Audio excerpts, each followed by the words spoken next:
From Dead Man Innocent by Stephen L. Brooks. Mark Banning's office was not large, but it was the best he could afford. It was basically 2 rooms on the ground floor of an old Perry Hall bungalow, badly in need of a good paint job. But that wasn't his outlook. It was the responsibility of his landlord, and if that worthy didn't see fit to hire a painter, or better yet, protect it with siding, there was nothing Banning could do about it.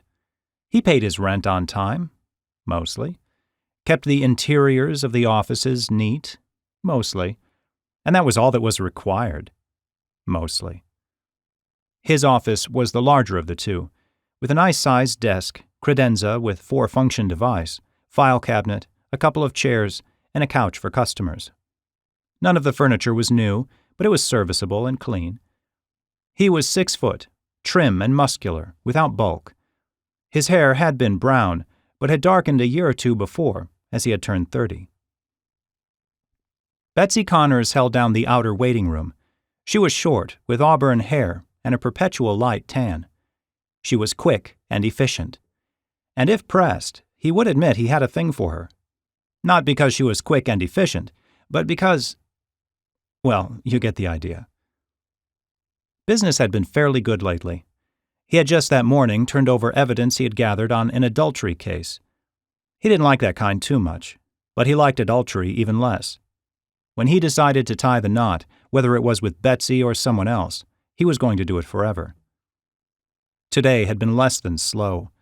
No one had come in, no cases were pending. There was nothing work-related to do. He was reading the latest Clancy when he heard the outer door open. There was a murmur of voices for a moment, and a knock at his door. "Yes, Betsy?" Betsy opened the door about a foot or so.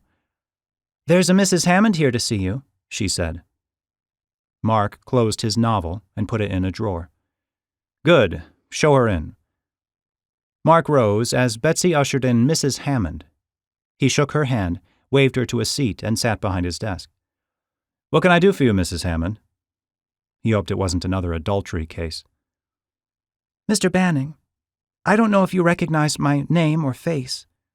I'm Deidre Hammond." "You do look familiar," he said with a thoughtful frown. "Perhaps if I gave you my full name, Deidre Rogers Hammond." Rogers?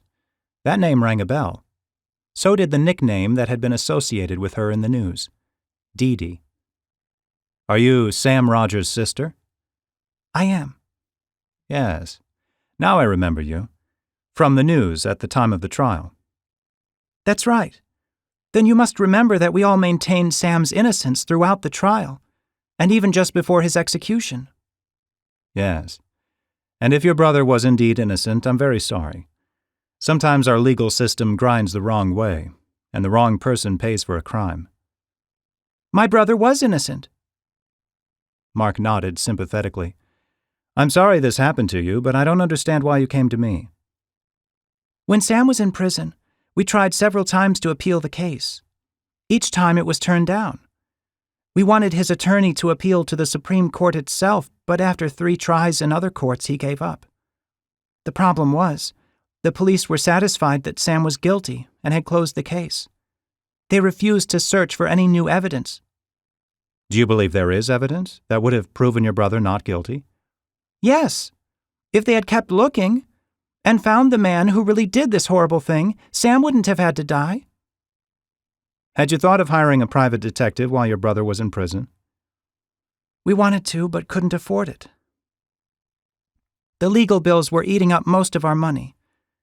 When Sam died, a trust fund that was in his name was transferred to me through his will. I want to use that money to clear his name, and more importantly, find the animal who really killed and hurt that little girl." "I'm not that familiar with the case, but I have a friend on the force. I can talk with him, get some idea of just what evidence they had against him, and see if there's anything they may have forgotten." "Thank you, Mr. Banning. I'm glad you'll take the case." She started to reach into her pocketbook. She retrieved a pen, and he knew a checkbook was about to follow.